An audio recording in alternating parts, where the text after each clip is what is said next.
Right into game number 1 of Losers Finals. We have DarkMatter's Pikachu versus Amaryllis' Bayonetta, starting things off on the home that is Town and City.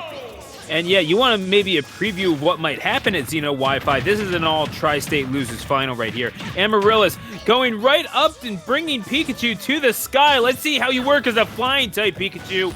And yeah, just immediately carrying them up to the top of the screen, and that is how you throw down the gauntlet, Ajax. You just gave me so much fear of the idea of G-Max Pikachu with electric flying, of avoiding ground types. Oh my No, lord. thank you. But, no, please don't do that to me again. But as you said, taking it to the skies is one of the things Amaryllis has got to do. You have to consistently catch these air-to-airs. You have to get these anti-air attempts, because you see DarkMatter is looking for the short hops as well. Both of them are kind of playing a game of, no, you go first. No, you go first. Because if you get caught, you're going to take big damage. And that time, DarkMatter waiting it out, waiting for the witch twist, and now finding his way in. Can you get an early read? Looking for the roll in on where the ABK was going to go as well.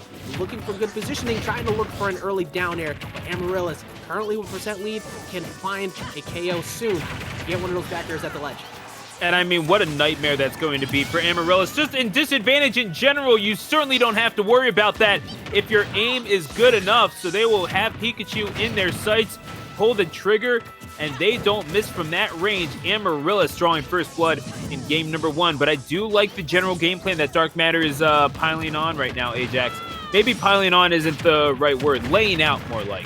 Where you have Amaryllis, they're jumping. All you have to do is be near Amaryllis, and all of a sudden your presence is exerted that much. You're almost making them have to press a button and commit to one of their options, because otherwise you could get grabbed, you could get lightning looped. There's a whole bevy of things that could happen to you, and none of them are particularly good.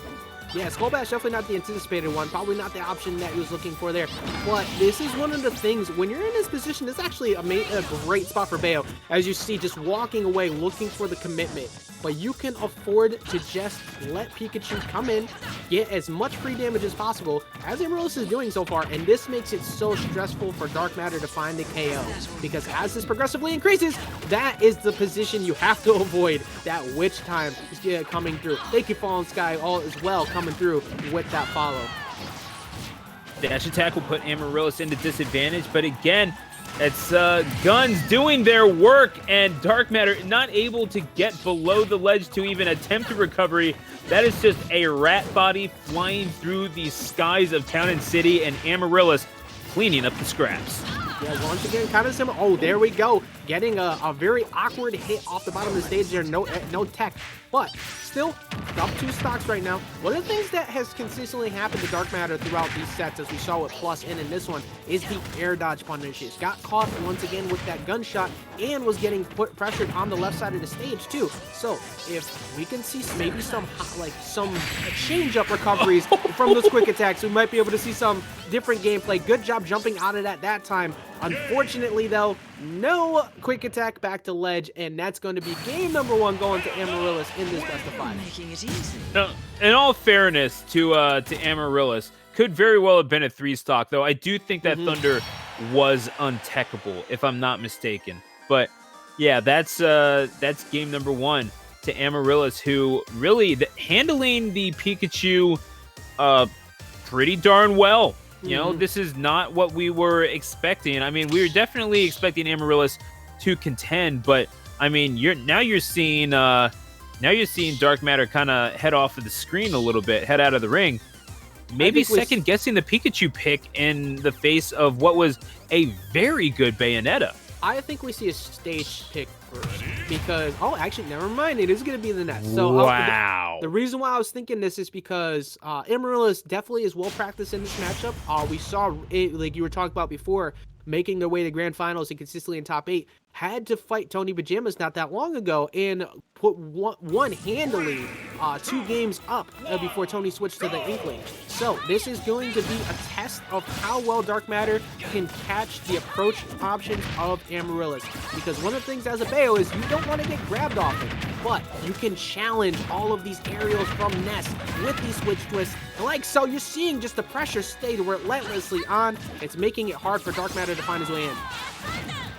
Yeah, but then again, this is DarkMatter you're talking about. This individual has been in the PR of New Jersey for quite some time, a thorn in the side of some of the best that the Smash world has to offer, and this is the character with which they have built their reputation, and Amaryllis has been deemed worthy for the summoning of the child prodigy at the hands of DarkMatter. So you wanted to face off against the Avatar, you're certainly more than welcome to try, Amaryllis. Yeah, I think one of the big things that DarkMatter is doing very well so far is holding your ground. Gonna get caught at the ledge. You gotta be careful with that attempted guns once again. Don't want to blow your air dodge too early there because it is basically a third jump for Ness, but gonna get caught. Now DarkMatter in an awkward position here. Gotta find his way back in. Obviously, it's only 34%, but if you continue to get pressure like this at the ledge, Amaryllis is gonna continue to capitalize. We're already seeing here 53% pretty much unchallenged. And sitting here, just getting picked up far too easily for their liking. DarkMatter eventually will get that back throw from the middle of the stage. You're darn right that is kill percent at that point. Yeah, Ness's back throw, still a force with which to be reckoned. I believe second strongest in the game, if I'm not mistaken. But it's either way, you're talking about this individual who has made their name off of Ness, and you were talking about the potential paths to victory. Amaryllis seems to be providing a live refutation of that, and certainly the combo game for Amaryllis is not suffering because of the character switch, but also you have the potential to be outranged, and DarkMatter is certainly trying to find the PK fires, but what else is there that that's going to need to be done for Amaryllis to try to zone break Ness? So one of the things that Amaryllis has actually done well is not so much commit too hard, is kind of staying back, because you're looking, unfortunately, for an air dodge that just barely missed. That air dodge goes so far up, and that normally would get the ledge, but it's going to cost a stock for DarkMatter. But now that you're a stock up here, you see Amaryllis is willing to go in and get that pressure on while you can before this is gone. Now they're in a position where they actually couldn't even get back because they got knocked too far away from the tech, and Amaryllis just eats that last stock alive, going up 2 games to none over DarkMatter.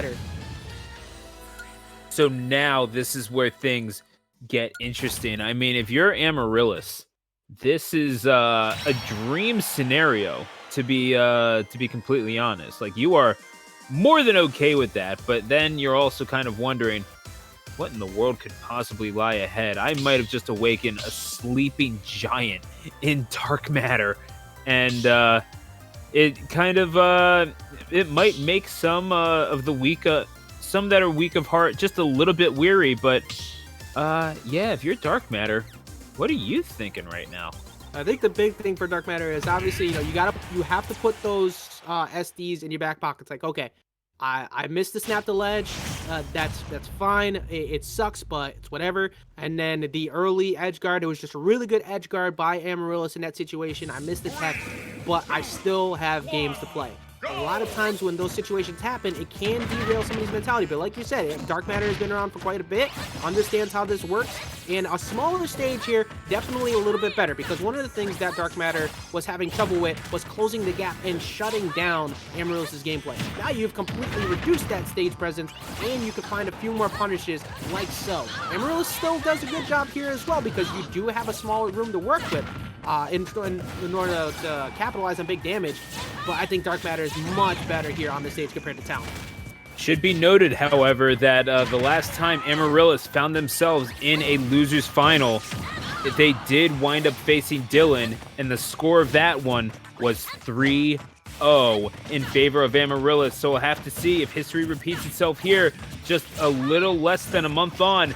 DarkMatter going to try to make that not be so, and that back throw from the middle of the stage at 120 is a good way to start things off. I find it hilarious that when Bayonetta face plants up against the screen, it's still like she's posing. Like, she cannot help herself, but just make sure she's got the style on whenever she's being KO'd or in center screen. But would you expect anything less? No, it's just funny that I've never noticed that until just now.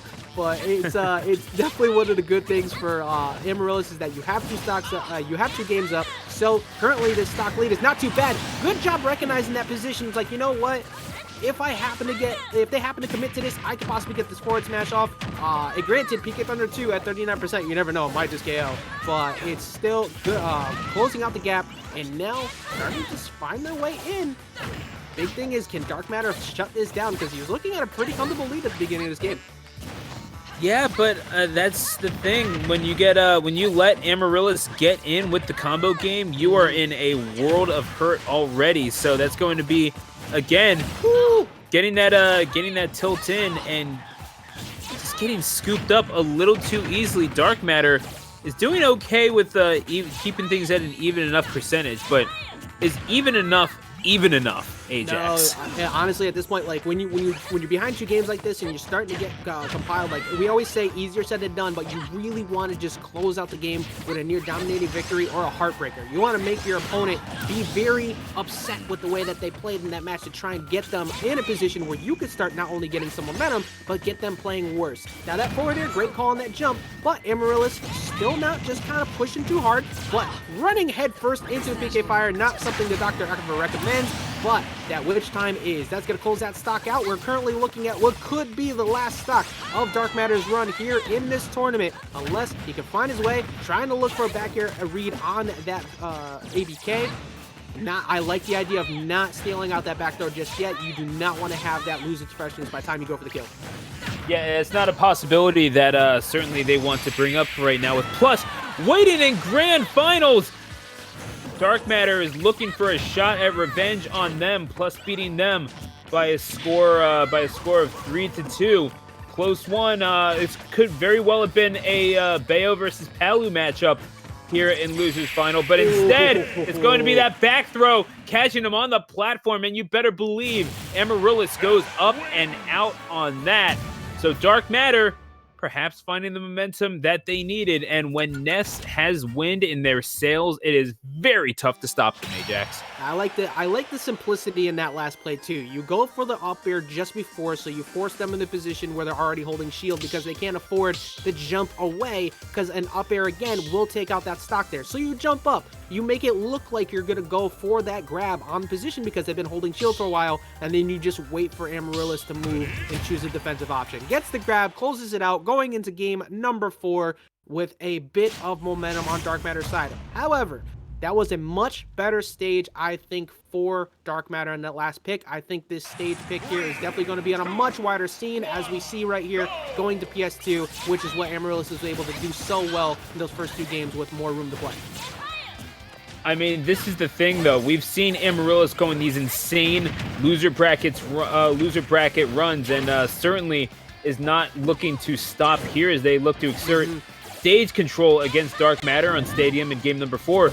This is what they're capable of doing, though. Thus far, Amaryllis has won 6 straight sets as of this point. Lost in the qualifier to in bracket number 2 to Cosmic, the Ken, who ironically lost to DarkMatter 2-0 on winners quarterfinal. But yeah, that's this is just what they're capable of. Amaryllis headhunting there and connecting on Nest.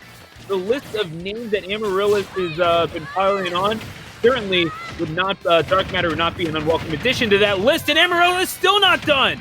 Trying to continue that pressure that we just saw a second ago. That whole stock was set up previously from the multiple attempts at trying to get DarkMatter off stage. DarkMatter has, you have to air dodge in those high recovery positions. You're not going to go for PK Thunder 2 there, so you look for that early edge guard attempt. But DarkMatter also getting a hold of Amaryllis with that PK fire, going to close out that gap. And looking for the air dodge once again. That's something that you have to be very careful of if you're DarkMatter. However, it is also frightening to commit to a PK Thunder 2 on low recovery, because Amaryllis can just drop down there and get a nair beforehand and possibly just snipe an early KO. Now it's Amaryllis at a ever so slight advantage, but are you really at an advantage when you find yourself on a platform below a nest where you know that forward air is coming? It's never going to end great for you, and you know it. Looking for the smash attack, trying to read the get up. DarkMatter not able to connect on that. Amaryllis thinking just a little bit better of it, and guess what? Amaryllis has that you do not, and that is a Witch Time. DarkMatter yet again on their tournament stock. Last thing I want to think about is a Nest with a Witch Time, for real. Like, if we could keep, sorry about that one. If we could keep that nightmare out of my head, like the nightmare that just happened to DarkMatter a second ago, once again getting an early edge guard attempt just like the other game. That time with a little bit more finesse on the down air, though, is going to be Amaryllis, taking it 3-1, moving